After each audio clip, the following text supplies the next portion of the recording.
থেকে। কাল আমার বরের সাথে একটু মনোমালিন্য হয়েছিল, তাই ভাবলাম আমার বরের পছন্দেরই কিছু তৈরি করব। এদিকে দেখুন, আগের দিনের বাঁধাকপি ফ্রিজে রেখে আর বের করতে মনে নেই, সেইভাবেই পড়ে রয়েছে।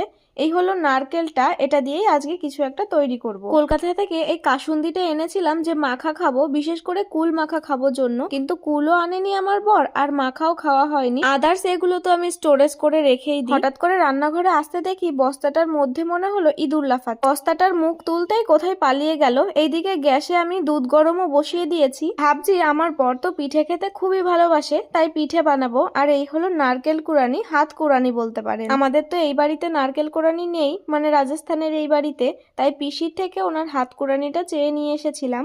আর এখন আমি বসে পড়েছি নারকেল কোড়াতে। যাই বলুন, হাত দিয়ে কোড়াতে কিন্তু খুবই কষ্ট হচ্ছিল, কিন্তু কিচ্ছু করার নেই, আমার বরকে দেব সারপ্রাইজ, এটা ভেবেই তো বসেছি। কষ্ট যাই হোক, করে তো আমাকে উঠতেই হবে। আসলে দোষটা ওরই ছিল, কিন্তু রাগটা দেখিয়েছিল আমার ওপর। তারপর সব ঠিকও হয়ে গেছে, কিন্তু আমার কোথাও যেন মনে হচ্ছে ও আমার সাথে যে ব্যবহারটা করেছে তার জন্য ও গিল্টি ফিল করছে। তাই ভাবলাম আমি যদি নিজের থেকে ওকে একটা সারপ্রাইজ দিই, ওর পছন্দের কিছু তৈরি করে, তাহলে হয়তো সবটা ঠিক হয়ে যাবে। তাই এইসব করা আর কি। আসলে আমার বর খুবই খেতে ভালোবাসে, তাই ভাবলাম ওর জন্য কোনো খাবার জিনিসই বানাই।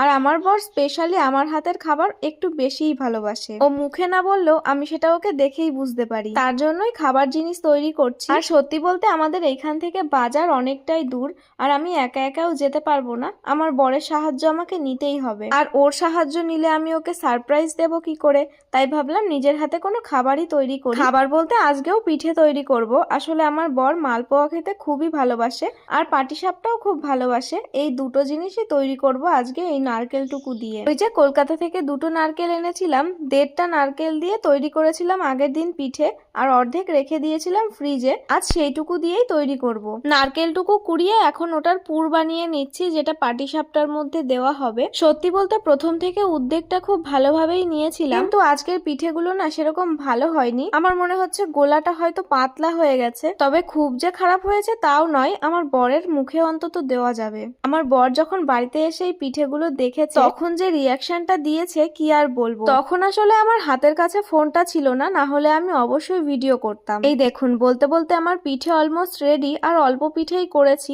সারপ্রাইজ বললাম না তাই। এই যে ওর এসে উৎপটাং কাজবাজ শুরু হয়ে গেছে। পিঠে দেখে তো আমার বর খুবই খুশি, আমার সারপ্রাইজও কাজে লেগেছে। বললাম কেমন হয়েছে, প্রথমে বলল ভালো, তারপর বলে ভালো হয়নি। আজই আপনাদেরকে বলছিলাম না কুল মাখা খাবো, এই দেখুন আমার বর ফেরার সময় আমার জন্য কুল নিয়ে এসেছে। কিছুটা ঠাকুরের ওইখানে রাখবো আর কিছুটা মাখা